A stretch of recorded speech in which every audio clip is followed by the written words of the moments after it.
Now, how has the Israeli escalation in southern Lebanon impacted Hezbollah's operations and the overall security and stability situation in Lebanon?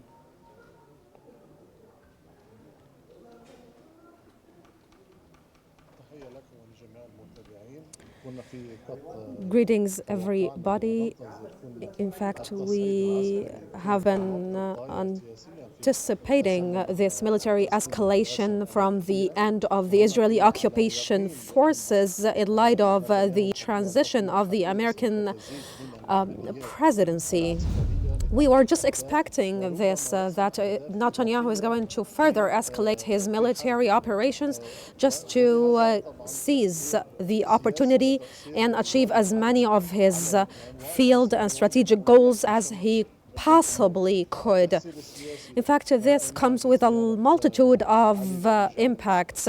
The political impact is represented by the Iranian negotiator who has been working with the American ambassador to Iran in order to bring a ceasefire.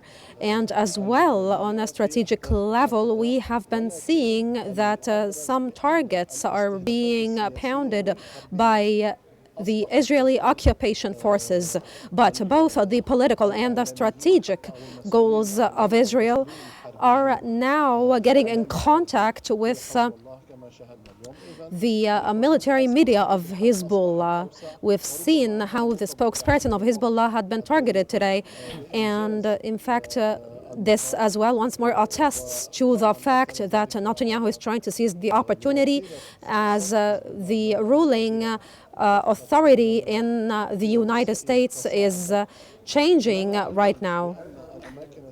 We can see as well that the residential areas being pounded in Lebanon are affiliated with Hezbollah and are incubating some military pieces of weaponry once more relating to Hezbollah. We have seen the striking of Burj al-Barajina and other regions, in fact, and the region of Al-Shiakh and Al-Hadath as well. These two regions as well got pounded, and so the pace of the escalation is on the increase.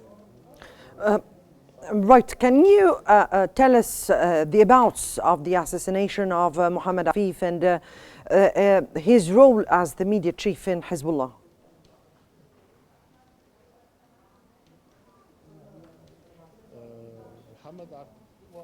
In fact, Mohammed Afif is actually more than just a media official for Hezbollah. He's not just the spokesperson of Hezbollah, but he had been managing the media ring of media persons working under the auspices of Hezbollah. It is as well alleged that he was writing all the statements of Hezbollah, and Mohammed Afif is not actually somebody who is a newcomer to Hezbollah. He's among the founders of the party. And during the time of al-Musawi and as well during the time of Hezbollah, it is alleged that he was the one writing the statements of Hezbollah and the major headlines that were to be disseminated to the means of mass media. And he, in fact, is an eagle in his arena, and he is not a lenient politician. He is actually an extremist, I would say, and somebody who is extremely set out in his creeds and beliefs. And so the targeting of him had been strategic target for Israel, specifically,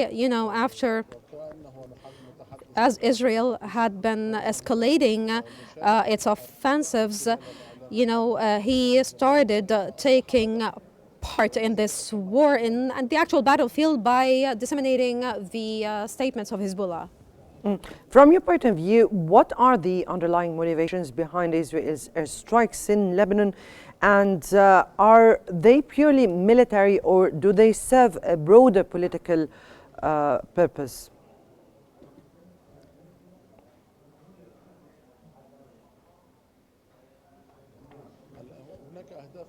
In fact, there are definitely announced goals and goals that are clandestine for Israel. In fact, the announced goals are represented by the demolishing of Hezbollah infrastructure and any kind of military resistance force to Israel, including the camps and all these things. And as well, there's another goal for Israel, which is to return the northern settlers of Israel back to Lebanon. But I believe that there are other goals that are actually latent, and they have to do with the Syrian side. And in fact, these goals aim to establish a safe haven for Israel, not just in the south of Lebanon, but as well inside of Syria. These are goals that are far from Lebanon. And in fact, Israel is not just tracking Hezbollah in Lebanon, but as well they are trying to attack the resistance in Syria and in Iraq later, I believe. As well, Israel is now trying to lead the region politically and to impose its influence. And this war, in fact, is going to help Israel to terminate its adversary. And after that, Israel, after the war, has a goal to normalize with a lot of Arab countries, one Arab country at a time, in order to bring forth a new Middle East, and it wants to lead the region from Israel to Syria to Lebanon and to be, presiding over the entire region.